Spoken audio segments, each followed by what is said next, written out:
Hi there, and thank you for joining me in this quick tutorial on the basics behind the world's most sought-after gemstone, the diamond. Now, we know there is a literal mountain of information out there on diamonds, and we know how overwhelming that can be. But don't worry, we've done all the work for you, so that by the end of this video, you'll feel confident in your ability to speak about the stone's basic attributes and also understand why a Lance diamond is so spectacular. So let's break everything down into four simple categories. The 4 C's. So I'm sure you're asking, what are the 4 C's? Well, they stand for clarity, cut, color, and carat. So let's take a look at them one by one. First, we have carat. Now hold on, you may think you already know this, but carat is the standard of measurements for diamond as it relates to their weight, not their size. Obviously, as the carat number increases, so will the size.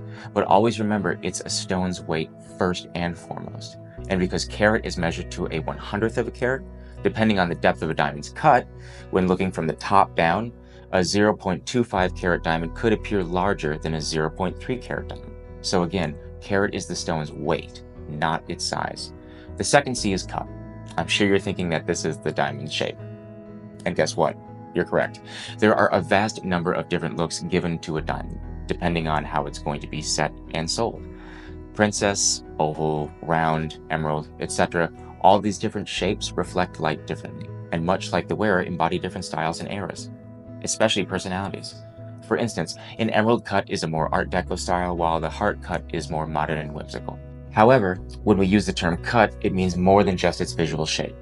Diamonds begin as coarse, dirty rocks pulled from the earth, and in order to get them ready to be sold to consumers, these rocks are cut and polished. The Gemological Institute of America, or GIA, the gold standard for diamond scoring and rating, has come up with a 5-tier rating system for a diamond's cut. Excellent, very good, good, fair, and poor. And what this is in reference to is the diamond's ability to refract light. Each shape a diamond is cut into has a certain number of facets, and those facets come together at certain angles. As light enters the diamond, it bounces off all of these different surfaces and angles and then exits out the top of the diamond.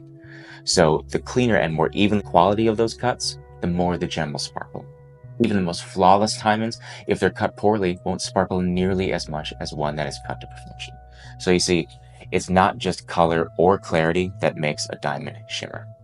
And speaking of which, that brings us to our third C, color. The purest of diamonds look crystal clear. We call these colorless diamonds. However, diamonds come from all over the world, and as a result of their location, their age, or any number of environmental factors, they have a certain color or tint to them, ranging from colorless to light, which looks yellow, and almost a tan brown. The GIA has created a grading scale for these as well, beginning with D and going all the way down to Z. D through F is colorless, G through J is near colorless, K through M is faint, so a slight yellowing, N through R is very faint, with the yellow becoming more prominent, and S through Z is light, where it's yellow and becoming darker yellow or tan by the end of the scale.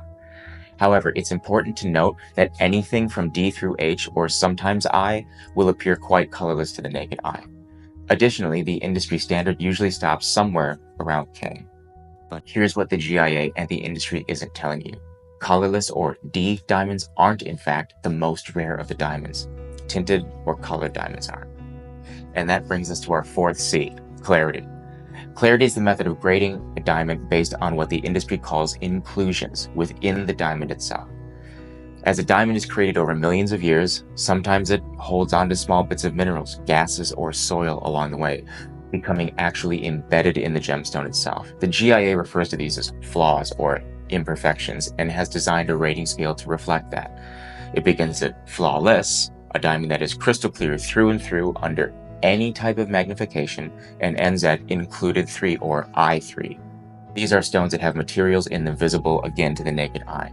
In between these two extremes, we have nearly flawless, very, very small inclusions, 1 and 2, very small inclusions, 1 and 2, small inclusions, 1, 2, and 3, and included 1, 2, and 3. Again, it's important to note that any imperfections above the rating of S1 would need a jeweler's loupe scope or some sort of magnification to be seen. And there you have it, the 4 C's, cut, carat, color, and clarity, and the GIA rating systems associated with them that every jeweler and consumer need to understand. However, before we say goodbye, I do want to make one thing clear. These rating scales are based on 2 things: gemstone rarity and market demand. In other words, and this is incredibly important, a diamond is a diamond. People often get caught up in price or size or sparkle as the diamond's only method of valuation. What the industry has done over time is marketed that a colorless, flawless diamond is the most rare and breathtaking. But in reality, tinted or colored diamonds are far more rare. Brown diamonds or canary diamonds that fall in the S to Z grade, or even Cape colored diamonds that exist from F through L or M, including the Lands diamonds from our Arcati Earth mine, can reflect sunlight in ways that colorless diamonds simply can't, because of their built-in tint. And because of their rarity, these stones can go for tens of thousands of dollars depending on their size. But why haven't our potential consumers heard of them, you're asking? Because the industry doesn't push them and puts a premium on flawless and colorless. But at the Lands Collection, we're rewriting that narrative to impress upon our clients that there is beauty and uniqueness in all colors and shades of diamonds. Just like we understand there to be personality and individuality in each one of our clients.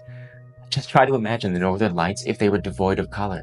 You can't, because it takes more than one note to create harmony, and more than one color to create majesty.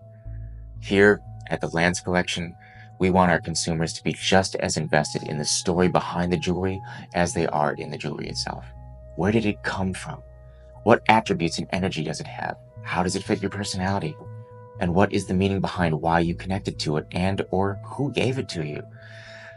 Those are things we feel that fall outside the arena of supply and demand and traditional valuation. Do we have flawless, colorless diamonds? Of course. But what we want our consumers to take away is it's not about finding the most rare and most expensive. It's about finding the diamond that speaks to their soul and represents what is most in line with their heart and their character.